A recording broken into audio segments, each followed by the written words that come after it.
Muchas gracias, doctor. Muchas gracias a todos los jóvenes aquí presentes. Veo muchas caras conocidas, nos hemos visto ya en clases y bueno, espero que este tema sea para su total conocimiento, para ayuda a ustedes en su carrera profesional.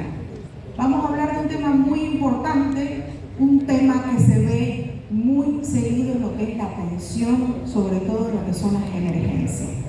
El tema de traumatismo cráneoencefálico. Como concepto vamos a decir que los traumatismos cráneoencefálicos son aquellas lesiones físicas con un deterioro funcional y esto se va a deber a un intercambio brusco de energía mecánica. ¿Cuál es la principal causa? En Santa Cruz de la Sierra, la principal causa son los accidentes de tránsito. Dentro de los accidentes de tránsito vamos a tener lo que son los accidentes en motocicleta como la primera causa, sobre todo porque si ustedes ven el día a día, no tenemos la costumbre del uso de las medidas de bioseguridad. En el caso de las motocicletas no usan el casco de seguridad, en el caso de los vehículos no usan el cinturón de seguridad. Es más, cuando ustedes van por la calle, acostumbramos a ver a los conductores de motocicleta con el casco de seguridad en el codo, como si protegiéramos el codo, en vez de llevarlo en la cabeza. Otro detalle importante es que cuando lo llevan colocado el casco de seguridad, no lo sujetan correctamente. Entonces, en el momento del trauma, en el momento del accidente, el casco de seguridad sale y no termina realizando su función, que es la de proteger la cabeza. Como segunda causa vamos a tener los accidentes laborales. Hay ciertos tipos de trabajo que van a estar más expuestos a tener alguna lesión de tipo laboral. Y también tenemos las caídas y las agresiones físicas. ¿Cuál es la población más expuesta? Los adolescentes y jóvenes adultos. Población entre los 15 y los 45 años, con una incidencia mayor en el sexo masculino sobre el sexo femenino. Estamos hablando que por cada 3 varones, una mujer va a tener un accidente de tránsito. Es importante conocer, y yo siempre hablo del ATLS, que es la atención primaria del accidente del paciente politraumatizado. Y sabemos que en el ATLS vamos a tener el A, B, C, D y E del trauma. El A tenemos que ver todo lo que es la vía aérea y control de la columna cervical. ¿Qué significa? Cuando ustedes llegan o examinan al paciente, lo primero que vamos a revisar es que la vía aérea esté permeable y vamos a estabilizar la columna cervical con un collarín que es el collarín cervical tipo Filadelfia. Cuando hablamos del B, estamos hablando de lo que es la ventilación. Entonces, el cerebro se alimenta de oxígeno y glucosa. Entonces, lo que yo voy a hacer, si tengo sospecha de que el paciente ha sufrido un accidente, le voy a poner oxígeno, por más que no lo requiera, porque no sabemos si ha tenido pequeños episodios de hipoxemia. En la parte C vamos a hablar sobre la circulación y la importancia de la volemia. Si ustedes tienen sospecha o tienen signos evidentes de sangrado, tenemos que colocar vías. Y las vías periféricas las vamos a colocar de grueso calibre. Por ejemplo, una válvula 18 en el caso de los adultos. Y de preferencia vamos a colocar 2 vías. Cuando coloco 2 vías, no los voy a colocar los 2 en la misma mano. De preferencia lo vamos a crucificar, vamos a colocar una vía en cada miembro superior. ¿Qué hacemos si el paciente está choqueado, si está en shock hipovolémico y no logramos encontrar vía periférica? Vamos a buscar vías más complejas, por ejemplo, las intraóseas por la rodilla, es una de las más frecuentes para realizar en el caso de que yo no logre colocar en vía periférica. Cuando hablo del D, aquí voy a hablar del déficit neurológico. Cuando yo hablo del déficit neurológico, es importante conocer, uno, el estado de conciencia. ¿Qué es el estado de conciencia? El estado de conciencia va desde que el paciente está despierto hasta el estado de coma, que es el último estado. Y primero tenemos un paciente que está despierto, pero el estado de conciencia se empieza a alterar y empieza a entrar a un estado de sueño que se va a llamar somnolencia. Se deteriora más el estado y entra en un estado de obnubilación. Se deteriora más y va a entrar en un estado de estupor. Y el último estado, el estado de coma. Cuando hablo de nivel de conciencia, vamos a hablar específicamente de la escala de coma de Glasgow. ¿Qué es la escala de coma de Glasgow? Entonces, es una escala que va a medir el nivel de conciencia. Si bien utiliza 3 parámetros, que estos son la apertura ocular, la respuesta verbal y la respuesta motora. La apertura ocular, vamos a tener 4 puntos a aquel paciente que tiene los ojos abiertos espontáneamente. 3 puntos a aquel paciente que va a abrir los ojos al llamado. 2 puntos al paciente que voy a tener que estimular para que abra los ojos. Y 1 punto al paciente que no abre los ojos. La respuesta verbal, vamos a evaluarla sobre 5 puntos. Y vamos a decir 5 puntos a aquel paciente que responde orientado. Y aquí vamos a medir las 3 esferas: tiempo, persona y espacio. ¿Qué significa esto? 3 simples preguntas para medir. Vamos a preguntarle: ¿qué día es hoy? Medimos el tiempo. ¿Dónde está el espacio? ¿Y cómo se llama la persona? Si el paciente es capaz de responder estas 3 preguntas correctamente, entonces vamos a evaluar con 5 puntos. 4 puntos le vamos a dar a aquel paciente que está desorientado o confuso. 3 puntos al paciente que nos responde con palabras inapropiadas. 2 puntos al paciente que responde con sonido incomprensible y 1 punto al paciente que no responde. En la parte de la respuesta motora, vamos a decir que 6 puntos le vamos a dar a aquel paciente que obedece órdenes. Ejemplo, levante la mano izquierda, saque la lengua. 5 puntos le vamos a dar al paciente que localiza el dolor. 4 puntos le vamos a dar al paciente que retira al dolor. 3 puntos vamos a dar al paciente que cuando yo estimulo realiza una respuesta de flexión anormal o también llamado decorticación. Entonces ustedes van a estimular y la respuesta va a ser flexionar. 2 puntos va a tener aquel paciente que tiene una extensión anormal o también llamado descerebración. Entonces el paciente va a descerebrar de esta manera. Decortica, descerebra.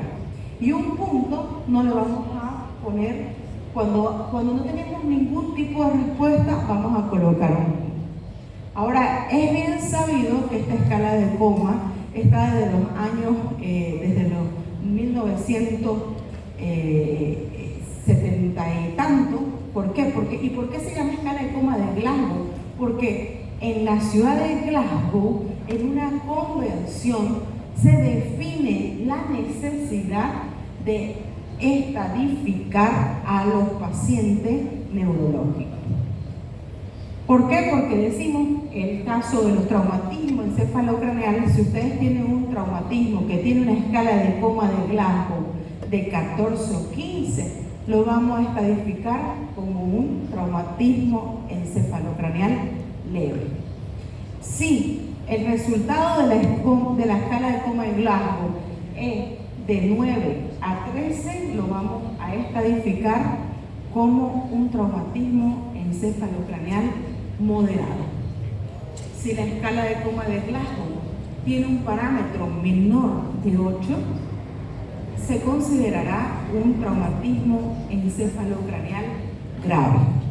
Todo paciente con un traumatismo encefalocraneal grave tiene que estar intubado y con asistencia ventilatoria mecánica. Además de conocer todo esto, tenemos que conocer la presencia y tipo de otras lesiones cerebrales y no cerebrales que me pueden afectar y los resultados de los estudios diagnósticos que yo pueda realizar. ¿Cómo lo vamos a clasificar entonces el traumatismo encefalocraneal? Vamos a decir que según el momento las lesiones pueden ser primarias y secundarias. Las lesiones primarias son aquellas lesiones que van a ocurrir en el momento del trauma, ¿no? Y las lesiones secundarias son las lesiones que van a ocurrir segundos, minutos, horas o días después del trauma. Es decir, que ustedes, como personal de salud, su papel fundamental es reconocer y prevenir, reconocer las lesiones primarias y prevenir las lesiones secundarias. Además que según citología las podemos clasificar en lesiones por proyectil y las lesiones no debidas a proyectil. Según su extensión vamos a clasificarlas en focales y difusas. Según su compresión encefálica vamos a decir que van a ser estáticas en el caso de los hundimientos de cráneo y dinámicas en caso de las colecciones de evolución aguda. Ejemplo, los hematomas subdurales, los hematomas epidurales, los hematomas o hemorragias intracerebrales y la hemorragia subaracnoidea. En el caso de fuga de líquido cefalorraquídeo podríamos tener higromas. Entonces decimos que las lesiones primarias van a estar dadas por desgarro del cuero, lesiones de partes blandas. Dentro de las lesiones de partes blandas voy a tener los desgarros del cuero cabelludo, los famosos scalp de cuero cabelludo, scalp total o scalp parcial, depende a su diámetro, su profundidad y su cantidad de capas que pueden estar afectadas. Luego tengo las fracturas craneales que me pueden originar hemorragias. Voy a tener los hematomas epidurales, los hematomas subdurales y las hemorragias subaracnoideas. Por último voy a tener las lesiones intraaxiales. Aquí voy a tener lo que son la lesión axonal difusa, la contusión cortical, la lesión de la sustancia gris, la lesión del tronco encefálico y las lesiones de los plexos coroideos con hemorragia intraventricular. Las lesiones secundarias solamente son 4. ¿Cuáles son estas 4 lesiones secundarias? Una, las lesiones que son por isquemia e infartos traumáticos, las lesiones por hipoxia, el edema cerebral difuso y las herniaciones encefálicas.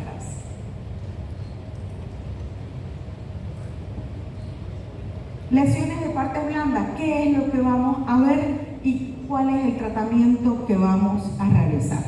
Lesión de partes blandas. Tenemos la contusión de cuero cabelludo, que hemos dicho que la contusión de cuero cabelludo, aquí lo que vamos a hacer es una limpieza y retiro de cuerpos extraños, retiro de bordes que estén necrosados. Solamente se dejarán tejidos vitalizados. Todo tejido que está necrosado debemos hacer el retiro del tejido. Importante, resección de los tejidos y luego la sutura. Las suturas tienen que ser siempre sin tensión. Cuando yo suturo y pongo mucha tensión, puedo provocar una necrosis de los tejidos que están suturados. Segundo, las lesiones craneales, las fracturas. Estas las vamos a dividir en lesiones de la bóveda, simples, complejas y comminutas. Las lesiones de la base del cráneo, cerradas, no complicadas, cerradas, complicadas, abiertas, y tenemos lo que son las lesiones vasculares. Dentro de las lesiones de las fracturas de la base del cráneo, voy a tener las cerradas no complicadas, las cuales no voy a hacer nada y no voy a tener probablemente ninguna consecuencia. Pero tengo las cerradas que son complicadas. ¿Por qué se llaman así? ¿Por qué? Porque estas fracturas me van a lesionar estructuras adyacentes. Ejemplo, las lesiones de la órbita me pueden lesionar el nervio óptico. Una lesión del nervio óptico puede conducir a que un paciente clínicamente presente ceguera, parcial o total. Una fractura del peñasco me podría lesionar lo que es el séptimo par craneal, el nervio facial. ¿Y cómo se vería en el paciente? Parálisis facial. Las fracturas de la hendidura esfenoidal me puede lesionar los nervios oculomotores. ¿Cuáles son estos? El tercero, el cuarto y el sexto par craneal. O sea, el motor ocular común, el patético y el motor ocular externo. No nos olvidemos que se llaman nervios oculomotores porque se encargan de todo el movimiento del ojo. Inervan los músculos que yo puedo, que su trabajo sería mirar para arriba, para abajo, para adentro, para afuera, lateralmente, la inervación de la constricción de la pupila y la elevación del párpado. ¿Cuáles serían estos? Para que no se olviden de neuroanatomía. En el caso del tercer par craneal, el tercer par craneal va a inervar el recto superior, que eso deja que yo pueda mirar hacia arriba. Inerva también el recto inferior, que permite que yo pueda mirar hacia abajo. Inerva el recto interno, que permite que yo mire hacia adentro. Inerva el constrictor de la pupila. Significa que una lesión del tercer par craneal puedo tener midriasis de esa pupila. Además también inerva el oblicuo menor, que eso permite que yo pueda mirar hacia afuera, hacia abajo, lateralmente. Y por último, el tercer par craneal también inerva el elevador del párpado. Significa esto que una lesión del tercer par craneal, un paciente puede presentar caída del párpado, ptosis palpebral. En cambio, el cuarto par craneal, el patético, me va a inervar el oblicuo mayor. Su función única es de mirar hacia afuera, lateralmente hacia arriba. El sexto par craneal, el motor ocular externo, me va a inervar el recto externo. Significa que la lesión, su función es mirar hacia afuera.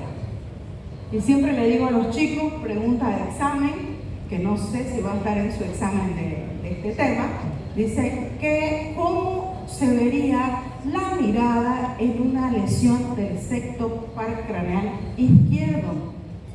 Y aquí viene el ejemplo. Si la función del tercer par craneal es llevar el ojo hacia adentro y es función del sexto par llevar el ojo hacia afuera, y cuando ambos nervios funcionan correctamente, hacen que la mirada está centralizada. Si yo tuviera una lesión del sexto par craneal, el sexto par craneal no pudiera jalar el ojo hacia afuera. pero como el tercer par craneal está funcionando, me va a jalar el ojo hacia adentro. Significa que este paciente que tiene una lesión del sexto par craneal va a tener la mirada desviada hacia adentro. ¿Ya? La fractura del foramen rasgado me puede lesionar los nervios noveno, décimo y onceavo par craneal. Las lesiones vasculares. Dentro de las lesiones vasculares, la arteria meningia media o una de sus ramas es la principal causante de los hematomas epidurales. Además que la lesión de la arteria carótida puede provocar una fístula carótido-cavernosa.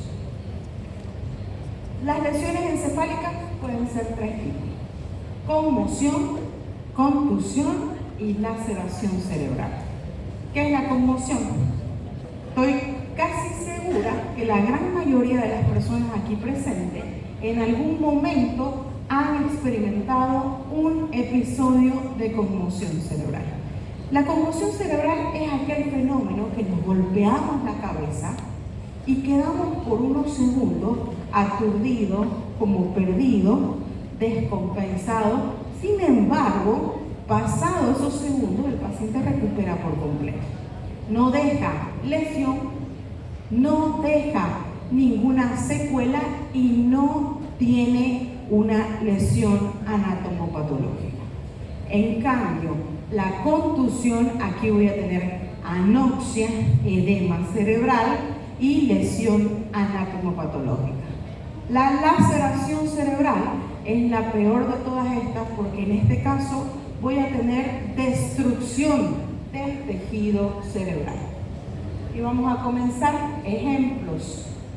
Fracturas y hundimientos del cráneo. En la primera imagen, ¿no?, que vemos una múltiple fractura de cráneo, la segunda y la tercera imagen vamos a ver en ambas. Siempre que yo veo una tomografía axial computarizada, tengo que dividir en dos hemisferios: el hemisferio derecho y el hemisferio izquierdo, y tengo que comparar las estructuras. Voy a mirar cómo está el borde óseo en ambos hemisferios. Lastimosamente el láser no funciona arriba para que yo les pueda mostrar con láser, pero ¿qué vemos en la segunda imagen? Veo una fractura con hundimiento, con una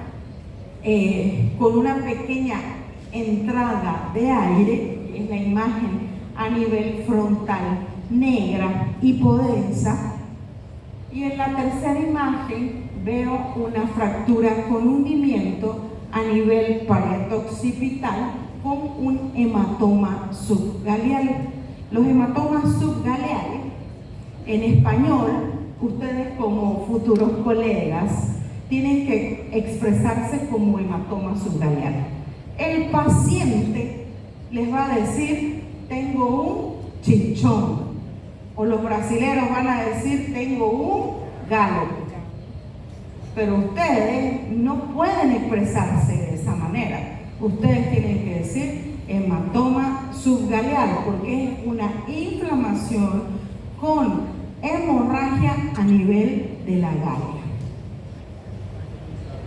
Siguiente lesión, vamos a hablar sobre los hematomas epidurales, o también llamados extradurales. Cualquiera de los dos nombres está correcto. Los hematomas extradurales o epidurales son una de las principales causas de muerte después de un accidente de tránsito o después de una caída. ¿Por qué se da esto? Su forma, si vemos bien, tiene forma biconvexa o lenticular. Es la imagen blanca, ¿no? También se llama una imagen hiperdensa, en la cual va a tener la forma de una embarazada. Estamos viendo la flecha roja que nos muestra dónde fue la fractura y cómo es el sangrado. Esa es su característica del hematoma epidural. El hematoma epidural tiene características generalmente de deberse a una lesión de la arteria meningia media o una de sus ramas. Como es un sangrado arterial, es un sangrado que me va a matar rápidamente un paciente si ustedes no hacen la detección precoz. Segundo, si no hacemos el tratamiento precoz, el paciente puede quedar con secuelas importantes. Siguiente lesión, los hematomas subdurales. Los hematomas subdurales se van a deber por un problema venoso. Aquí hay un desgarro de las venas puente de los vasos pontinos, ¿no? Y estos se encuentran por debajo de la dura madre. En cambio, el hematoma epidural está por encima de la dura madre. El hematoma epidural lo vamos a ver entre el hueso y la dura madre, y el subdural lo vamos a ver por debajo de la dura madre. Su característica en forma de media luna. El hematoma subdural también tiene la característica de clasificarse en 3 según el tiempo de evolución. Desde el momento del trauma hasta los 3 días se cataloga como hematoma subdural agudo. Desde los 3 días hasta los 14 días se cataloga como hematoma subdural subagudo. Pasados los 15 días vamos a cambiar y lo vamos a catalogar como hematoma subdural crónico. El caso de los hematomas subdural crónicos son más frecuentes en personas de la edad avanzada, en personas de la tercera edad. ¿Por qué se va a dar este fenómeno? Porque ustedes jóvenes tienen el cerebro todavía sano, ¿no? Entonces tienen un cerebro, una bóveda craneal que está completa. Cuando nosotros llegamos a la tercera edad, tenemos ya un poco de atrofia cerebral. Nuestro cerebro se hizo más pequeño, pero la bóveda craneal no cambia, no modifica de tamaño. Eso permite que yo tenga espacio libre. Como este es un sangrado venoso, no es arterial, la vena gotea de poco en poco, por eso es que una vez que empieza a eliminar esos espacios vacíos, recién empieza a comprometer clínicamente el estado o neurodeterioro del paciente. El hematoma intracerebral. El hematoma intracerebral, como dice su nombre, vamos a tener una lesión hemorrágica adentro del cerebro o múltiples lesiones hemorrágicas intracerebrales. El higroma cerebral, esto va a ser la extravasación o el exudado, ya sea de los hematomas subdurales o por una fuga de líquido cefalorraquídeo. Las causas extracraneales e intracraneales del daño cerebral secundario. Causas extracraneales, todas las causas que se producen por fuera del cráneo. Hipoxia, hipotensión, hiponatremia, hipertermia, hipoglicemia. Causas intracraneales, todos los fenómenos dentro del cráneo. Todos los tipos de hematomas que hemos revisado: epidural, subdural, intracerebral, subaracnoidea. Edema. El edema cerebral es la desproporción del líquido de la masa encefálica y de la sangre dentro de la bóveda craneal. 3 tipos de edema cerebral conocemos: citotóxico, vasogénico e intersticial. Y las infecciones que son muy frecuentes, como las meningitis. Ojo, toda fractura expuesta, por más que sea una fractura lineal, ¿a qué se considera fractura expuesta? Paciente que tiene una herida, por ejemplo, en cuero cabelludo, que por debajo tiene una fractura lineal. Todo paciente con fractura que tenga herida abierta se considera fractura expuesta. Toda fractura expuesta tiene que hacerse limpieza quirúrgica obligatoria y antibióticos de amplio espectro, porque las probabilidades de que el paciente nos haga una meningitis o un absceso cerebral son elevadas y usamos antibióticos de alto espectro. Además que la complicación más frecuente vamos a tener la hipertensión intracraneal. Sabemos que la presión dentro del cráneo oscila los 10 milímetros de mercurio, más o menos de 8 a 12. Pasados estos parámetros, el paciente va a empezar a tener signos y sintomatología. Otra de las complicaciones que vamos a ver son las convulsiones, el edema cerebral, la acumulación de sangre, los hematomas cerebrales tardíos y las disecciones de las arterias carótidas. Es importante saber que no nos olvidemos, el aumento de la presión intracraneal, que ustedes ya conocen que eso se llama la PIC, ¿no?, puede comprimir las arterias cerebrales produciendo isquemia cerebral. Entonces es muy importante que tengamos la medición de la presión intracraneal. La isquemia que se puede beber por una presión intracraneal o por una hipotensión arterial va a ser la lesión secundaria más grave. ¿Qué tiene que ver la hipotensión? Yo siempre le explico a mis alumnos que un dato muy importante, el cerebro se alimenta de glucosa y de oxígeno. ¿Quién me lleva el oxígeno? La sangre. Y la presión arterial es igual al flujo sanguíneo cerebral. Significa que si la presión está alta, el flujo sanguíneo cerebral también está alto. Si la presión arterial está baja, o sea, si ustedes tienen un paciente hipotenso, entonces su flujo sanguíneo cerebral también son bajos. Si no me llega flujo sanguíneo cerebral, mi cerebro, que se alimenta de sangre, de oxígeno, se va a empezar a morir porque va a entrar en un estado de hipoxia, de anoxia y de muerte del tejido celular.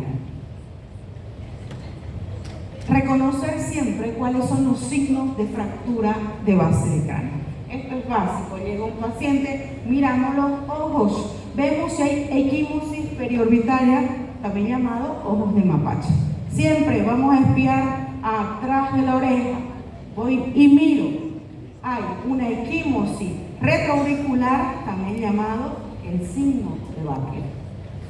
Luego voy a mirar si hay signos de hemorragia por el oído, en algunos casos por la nariz también puede ser, o salida de líquido blanquecino. Si veo que tiene salida de líquido blanquecino, tengo que sospechar en que hay una fractura y hay una fuga de líquido cefalorraquídeo. Eso se llama otorraquia o otoliporrea.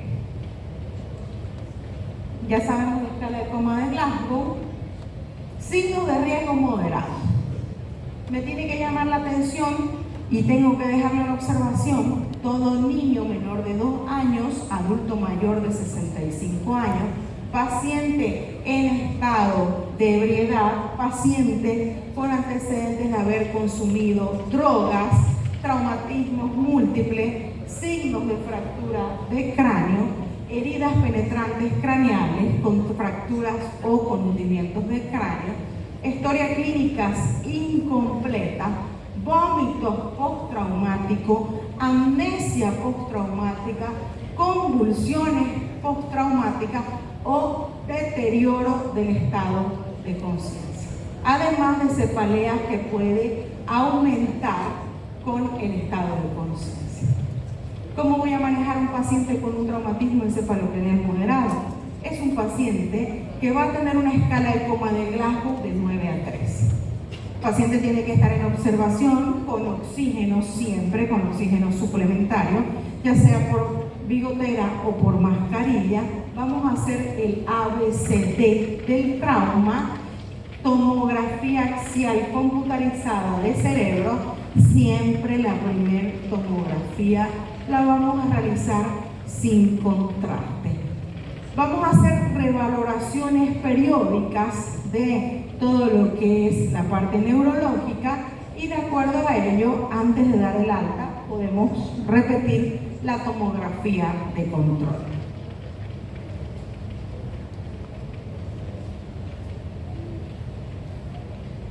Manejo de un paciente con un traumatismo encefalocraneal grave. Este paciente tiene que estar con asistencia ventilatoria mecánica, intubación orotraqueal. ¿Por qué? Porque tiene una escala menor de 8. Es un paciente incapaz de reconocer, incapaz de comunicarse. Está en una unidad de cuidados intensivos recibiendo el aporte de oxígeno, terapias para mejorar el edema cerebral y pruebas continuas de tomografía cerebral. Clasificación tomográfica del TEC, la escala de Marshall. Vamos a evaluar la tomografía. El Marshall 1 nos dice que tiene una lesión difusa, que no hay una patología visible en la tomografía. El Marshall 2 habla que tenemos una lesión difusa tipo 2, tengo cisternas presentes, pero puedo tener un leve desplazamiento de la línea media, y aquí me puede incluir fragmentos o cuerpos extraños.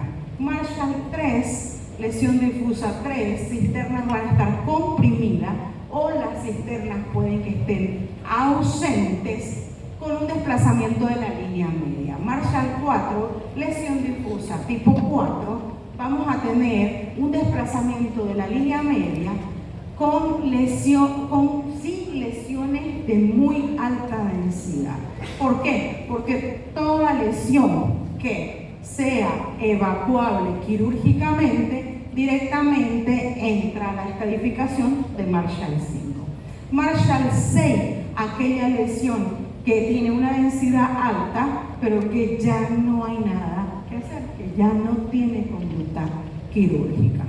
Complicaciones de los traumatismos encefalocraneales, lesiones de partes blandas, lesiones de los pares craneales, neumoencéfalo, fístulas de líquido cefalorraquídeo, hematoma, fístulas carótido cavernosas, los quistes leptomeningos y las hidrocefalias. ¿Cuáles pueden ser las secuelas? Múltiples. Cualquier secuela neurológica me puede dejar un traumatismo encefalocraneal. ¿Cuáles son los más frecuentes? Epilepsia, convulsiones, que el paciente desarrolle una epilepsia. Trastornos psíquicos como la psicopatía, trastornos oftalmológicos, lesiones de los pares craneales, trastornos auditivos, dificultad para movilizar ya sea un hemicuerpo, ¿no? Trastornos motores y otros como ataxia, trastorno sensitivo y apraxia. Protocolo de atención que tienen que hacer ustedes, ya saben, el ABC del trauma. Lo primero que vamos a seguir es todos los parámetros atentos.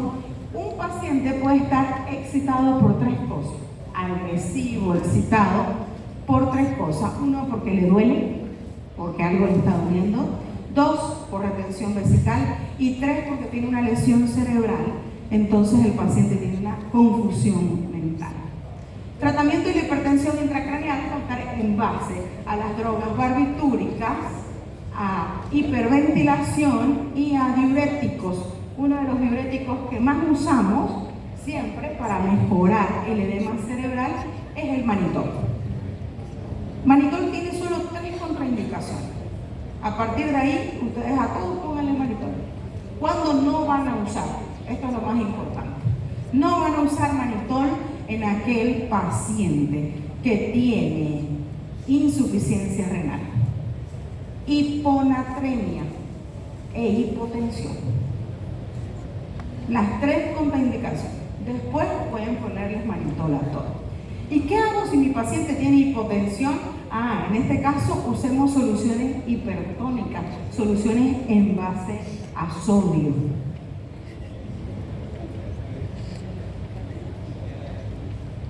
Evaluación neurológica, ya sabemos, estado de conciencia, nivel de conciencia, las pupilas y la focalización.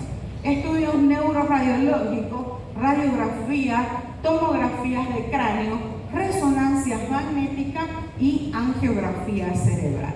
Tratamiento quirúrgico en el caso de fracturas expuestas, en el caso de hidrocefalia, en el caso de colecciones de evolución aguda y en el caso de fístula. todo paciente que llegue a la emergencia vamos a hacer laboratorio de rutina y vamos a pedir la tomografía de cráneo siempre sin contraste. Si yo veo una imagen blanca, que se llama hiperdensa, sangre, y defino si es quirúrgico, qué tipo de hemorragia es, y si es quirúrgico o no es quirúrgico. Si la tomografía está normal o me muestra imágenes hipodensas, o sea, negras, oscuras, entonces hago control clínico y prevención de las lesiones secundarias. ¿Cuáles son las cirugías neurológicas en traumatismo craneoencefálico? Emergencia, las colecciones de evolución aguda, los hematomas. Además de las fracturas expuestas por las posibilidades de infecciones. Las cirugías programadas, voy a tener hundimientos de cráneo, contusiones, hidrocefalias y fístulas carótidas cavernosas. Ese es un claro ejemplo, ¿no?, de un hematoma subdural. ¿Por qué es subdural? Porque si ustedes observan, está por debajo de la dura madre. Abrimos por completo la dura madre, sacamos por completo el hematoma y el cerebro queda expuesto de esta manera. ¿Cuál es el tratamiento que vamos a realizar en el caso de hemorragias intracerebrales? Vamos a hacer paciente que va a estar en terapia intensiva, monitoreamos la oxigenación, la presión arterial, si hay hipertensión intracraneal, si hay hidrocefalia, resolvemos la hidrocefalia con la ventriculostomía y prevenimos la temperatura, la diuresis, la glicemia, y si es necesario hacemos evacuación quirúrgica urgente. Cada segundo cuenta, cada segundo de cerebro. Mientras antes resuelvan, menos daño cerebral puede tener su paciente. El Outcome Scale, la escala de Glasgow, nos dice un paciente, 1, paciente que sale muerto, 2, paciente que sale en un estado vegetativo, 3, una incapacidad severa, 4, una incapacidad moderada y 5, una recuperación buena. Este paciente es capaz de volver a trabajar o a estudiar. El monitoreo de la presión intracraneal, esto lo va a hacer un equipo de neurointensivismo. Ya sabemos cuál es el valor de la presión intracraneal, cuándo lo hago y cuándo no lo hago. No puedo colocarle un sensor de PIC a un paciente que esté despierto ni a un paciente que tenga alteración de la coagulación. ¿Cuándo tengo que colocar un sensor de presión intracraneal? En los traumatismos graves o cuando tenga tomografía de cráneo anormales, cuando tenga pacientes mayores de 40 años con una presión sistólica menor de 90, con rigidez de descerebración o de decorticación. En traumatismos sistémicos múltiples y después de toda lesión evacuada quirúrgicamente. ¿Cuánto dura la monitorización de la PIC? Hasta que los valores de la presión intracraneal se normalicen. De 24, 48 hasta 72 horas después de haber suspendido el tratamiento para la hipertensión intracraneal. Para terminar, vamos a las conclusiones. Las lesiones secundarias pueden comenzar muy rápidamente después del impacto. Es muy importante, las decisiones tienen que ser tomadas en el momento temprano y correctamente. Para ello yo tengo que saber diagnosticar y tratar las lesiones. El médico de emergencia tiene que saber manejar obligatoriamente un paciente con traumatismo encefalocraneal, tiene que manejar la escala de coma de Glasgow y ha sido claramente demostrado que la hemorragia intracerebral produce áreas de isquemia alrededor del hematoma. ¿Cuál es nuestro desafío principal? La prevención y el tratamiento de causas y consecuencias del daño cerebral secundario. Un dato importante, en el año 2018, en el año 2019, en una de las juntas mundiales, se decide revisar la escala de coma de Glasgow. Si bien la escala de coma de Glasgow no sufre alteración, se decide añadir a la evaluación de las pupilas. ¿Y cómo le añadimos la evaluación de las pupilas?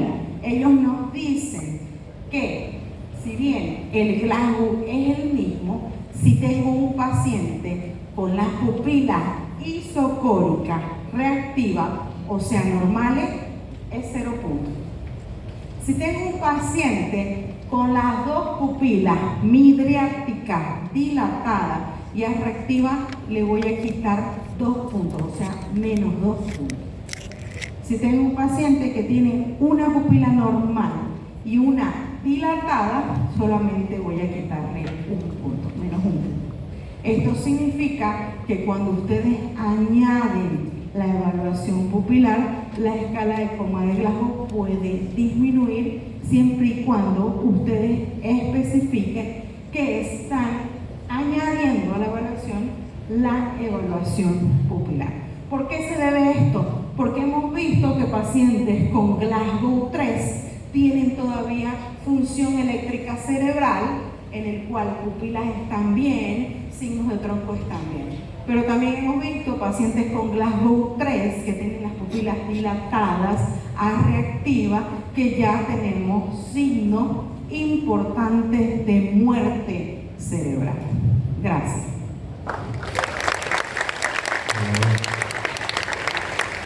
Bueno, jóvenes, agradecer a la doctora Karine Aponte por su participación.